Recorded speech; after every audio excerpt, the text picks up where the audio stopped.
A heavy, unnatural silence hangs over the glassy surface of Sandusky Bay on an August morning as a low-profile research vessel cuts its engine. When the wake subsides, the water doesn't ripple like a typical lake. Instead, it parts sluggishly, like thick green oil paint poured over glass. Where we explore the hidden ecological battles, environmental mysteries, and remarkable wildlife adaptations reshaping our planet. Today, we travel to Lake Erie, where a fish almost nobody wanted may be helping one of North America's greatest freshwater ecosystems survive a crisis that has cost billions of dollars and threatened the drinking water of millions. Suddenly, the neon surface ruptures as a school of deep-bodied silverfish breaches the emerald crust, gasping in the humid air before plunging back into the opaque depths. These are gizzard shad, a species long dismissed by generation after generation of Great Lakes anglers as worthless trash fish. Yet here, in the dead zone of a freshwater sea, these silver organisms are gathering by the millions, thriving inside an environment that should be entirely lethal to them.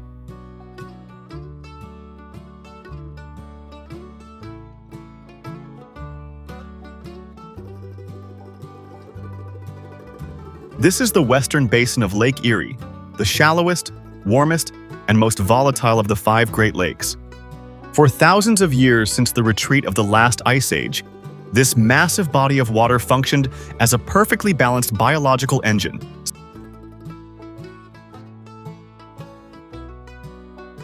supporting a vast network of coastal wetlands and some of the most prolific fisheries on Earth.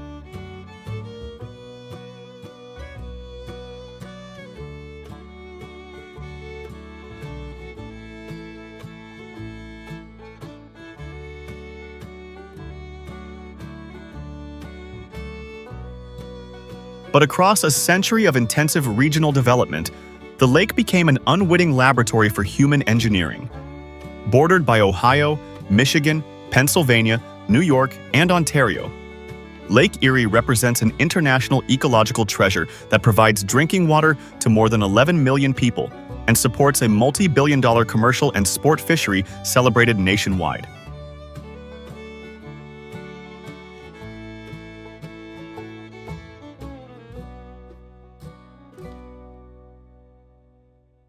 But because its western shelf averages less than 30 feet deep, it possesses a structural vulnerability that makes it highly sensitive to changes occurring anywhere within its vast drainage basin. Every summer, a microscopic titan awakens in these shallow waters, transforming hundreds of square miles of open lake into an alien fluorescent green landscape visible from orbit. This is the monster of the modern Great Lakes. Harmful algal blooms dominated by the toxin-producing cyanobacteria known as Microcystis aeruginosa. When the summer sun warms the water column and seasonal winds die down, these prehistoric organisms multiply at an exponential rate, constructing an impenetrable green blanket across the surface. This bloom is not merely a cosmetic blight, it is a profound biological threat. The cyanobacteria aggressively monopolize the available sunlight, blocking it from reaching the native submerged aquatic vegetation that stabilizes the lakebed. As the massive colonies grow and inevitably die, their decomposition consumes the dissolved oxygen in the water column, creating vast, suffocating hypoxic zones where native fish cannot breathe.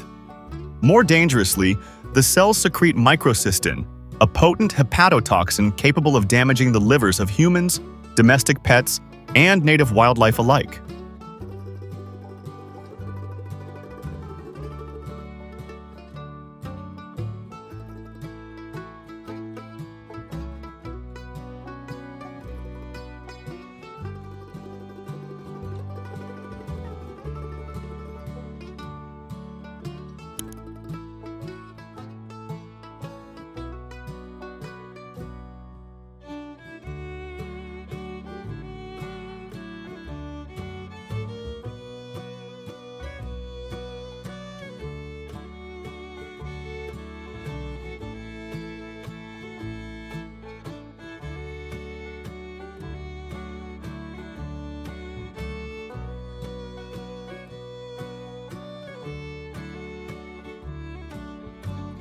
To the human communities lining the southern and northern shorelines, this annual eruption is a recurring economic and social disaster. For decades, local economies built around waterfront tourism, recreational marinas, and public beaches have ground to a sudden halt whenever the green tide arrives.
The real-world stakes of this biological siege became terrifyingly clear in August of 2014, when a severe bloom centered directly over the municipal water intake for Toledo, Ohio.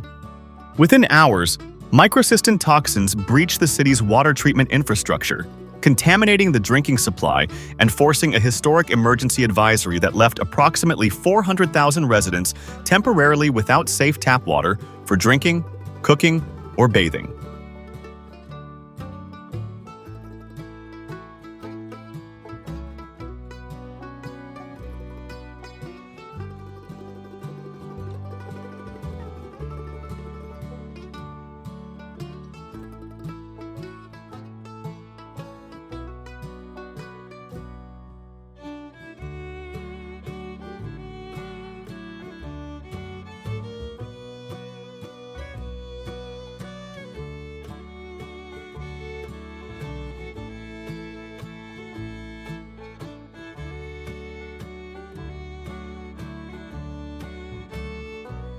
National Guard trucks arrived to distribute bottled water to panicked neighborhoods, illustrating that the health of the lake was inextricably bound to human survival. Each year, the bloom returns. Local charter boat operators face waves of cancellations, public health departments post red warning flags along sandy beaches, and commercial fishermen look out over the emerald water with deep anxiety, wondering if the entire food web is on the verge of an irreversible collapse.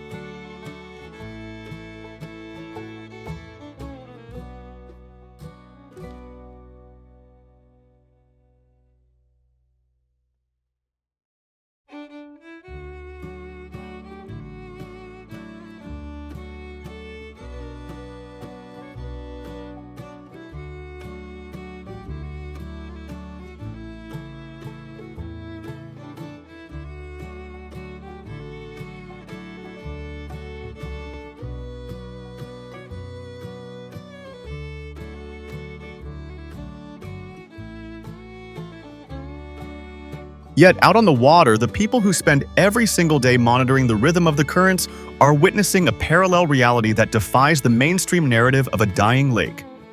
Jake Reynolds has spent over 30 years running fishing charters out of Port Clinton, Ohio, the self-proclaimed walleye capital of the world.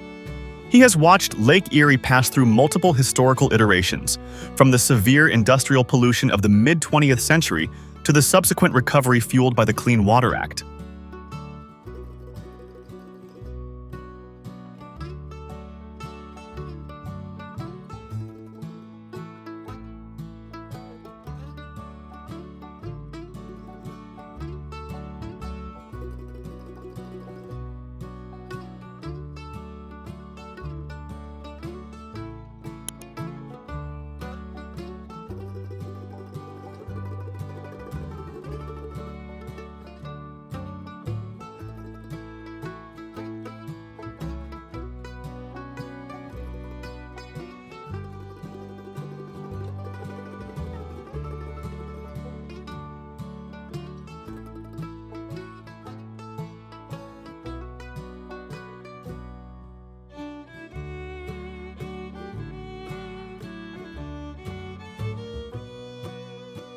In recent years, while the public focused on the terrifying satellite images of the green slime, Jake began noticing an anomaly through his depth finders and his own eyes.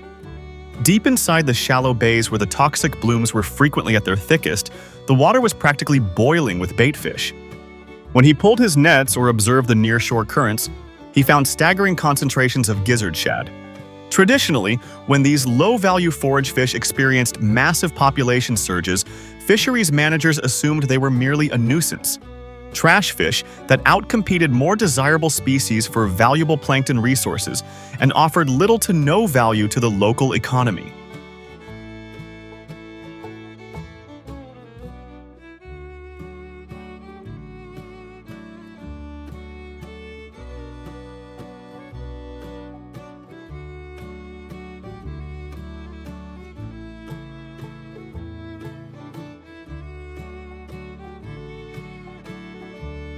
But Jake noticed that where these massive ignored schools of shad gathered, the surrounding ecosystem exhibited an inexplicable vitality.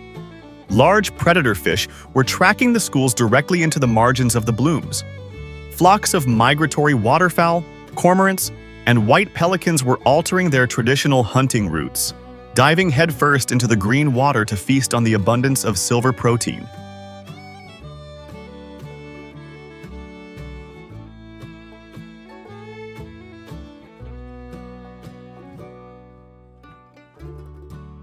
It became increasingly obvious to Jake that the lake was not acting like a passive victim waiting for a human savior.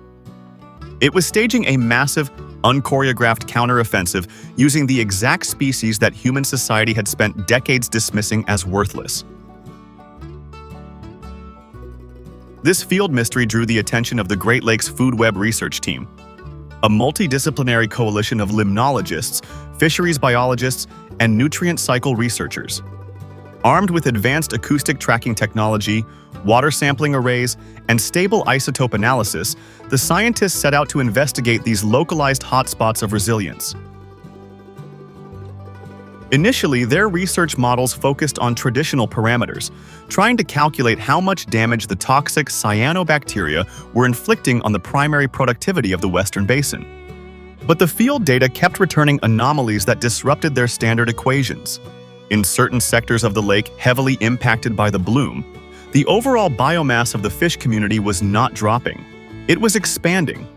Top-tier apex predators, particularly Lake Erie's world-famous walleye population, were growing at remarkable rates, their stomachs packed tight with juvenile baitfish.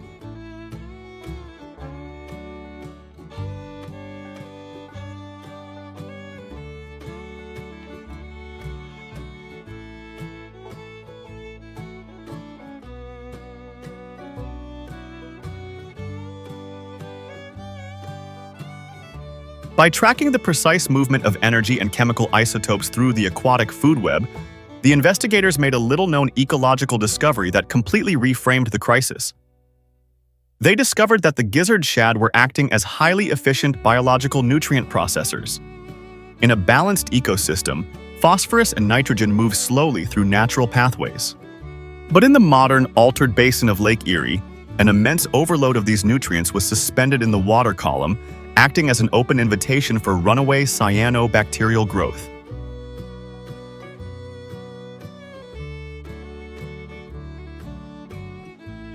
The shad, equipped with specialized gill rakers and a highly adaptable digestive strategy, were grazing directly on the massive pulses of organic material, detritus, and associated plankton stimulated by the nutrient enrichment. Instead of allowing this tidal wave of agricultural fertility to remain completely available to fuel endless generations of toxic microcystis cells, the shad were intercepting that energy.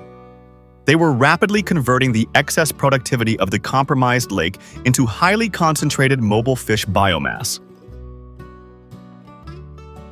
Once locked inside the bodies of the shade, this energy was no longer an environmental hazard drifting aimlessly in the water column. It was immediately forced upward into the higher tiers of the ecosystem. Lake Erie's prized walleye, along with massive smallmouth bass and channel catfish, were preying heavily on the expanding shad populations, effectively turning the nutrient crisis into a fuel source for the most economically valuable sport fishery in the region.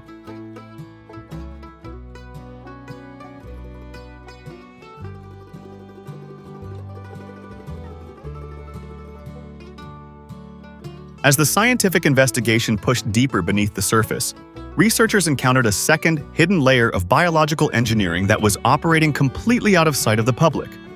Buried within the soft sediments of the lakebed, vast communities of freshwater mussels were quietly executing a parallel filtration campaign.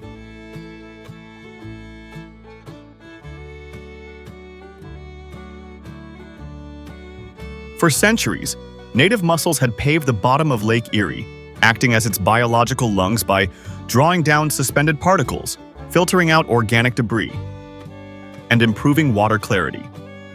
While historic industrial disruptions had decimated many native populations, naturalized mussel communities had adapted to fill the vacant ecological niches. The researchers discovered that these benthic filter feeders and the pelagic gizzard shad were connected through an intricate cyclical partnership.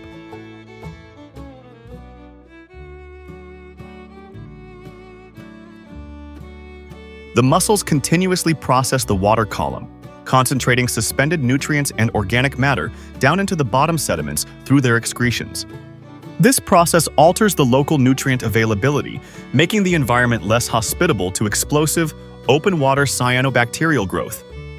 Simultaneously, the foraging behavior of the gizzard shad reworks these exact sediment layers, recycling elements of the biological deposit and ensuring that energy continues to flow dynamically across different habitats rather than stagnating into anoxic decay.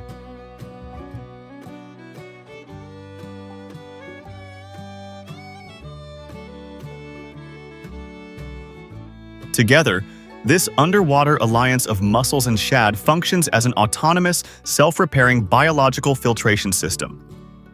They are working 24 hours a day, performing an ecological service worth hundreds of millions of dollars in mechanical water treatment for absolutely free, simply by pursuing their own survival.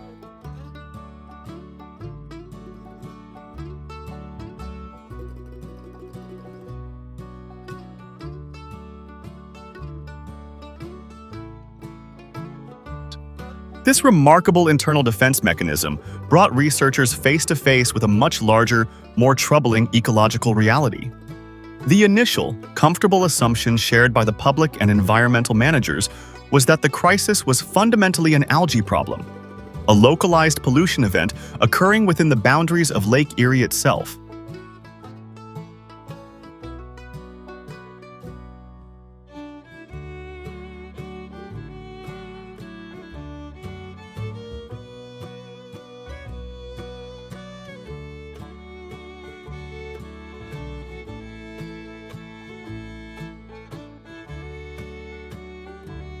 The prevailing belief was that if human engineering could simply develop a chemical treatment, an artificial filtration barrier, or a high-tech skimming program to eliminate the green water, the lake would instantly return to its historical pristine state.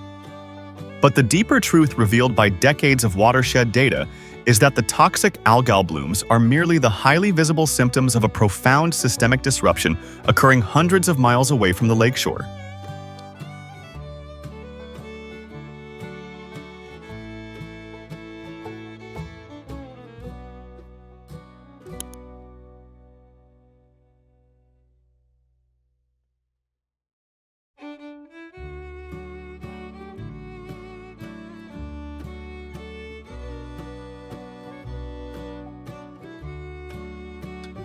The true crisis began generations ago with the total modification of the surrounding Midwestern landscape.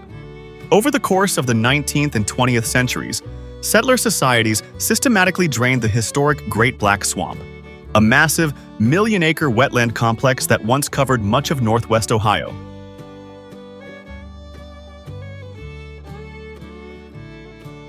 This ancient wetland had served as the region's ultimate natural nutrient filter, capturing seasonal floodwaters, trapping sediments, and absorbing excess minerals before they could ever reach the lake. In its place, humans constructed one of the most intensive agricultural landscapes in the world, dominated by millions of acres of corn, soybeans, and large-scale livestock operations. To make this wet soil farmable, landowners installed a vast network of underground drainage systems and straightened natural river corridors like the Maumee River watershed.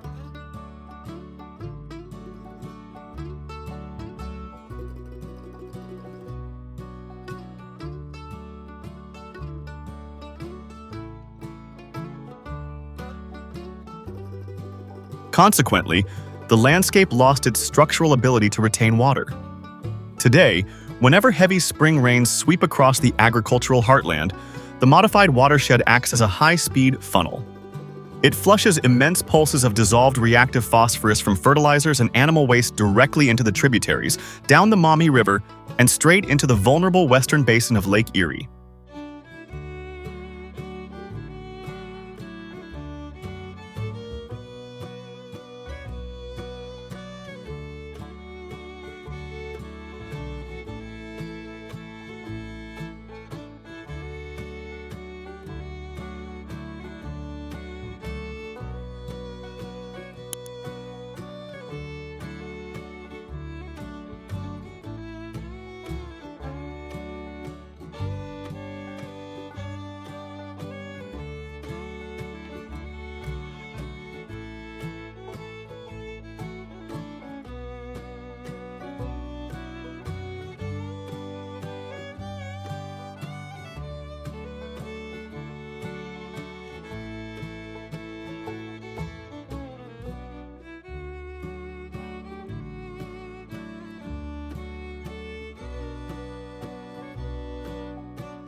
The future of Lake Erie will not be decided by a human victory over the green water, nor by a return to an idealized past.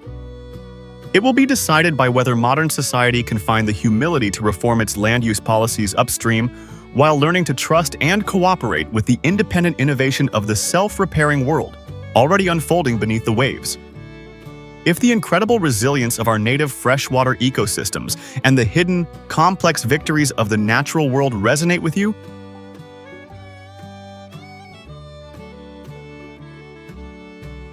leave your field observations and thoughts in the comments section below. Do you believe we should continue to pour millions into artificial, high-tech engineering fixes at the lakeshore? Or is it time to humble ourselves, restore our upstream wetlands, and trust the independent wisdom of a self-reorganizing ocean? The conversation continues down below, and out there in the shifting currents of the Western Basin, the wilderness continues to adapt.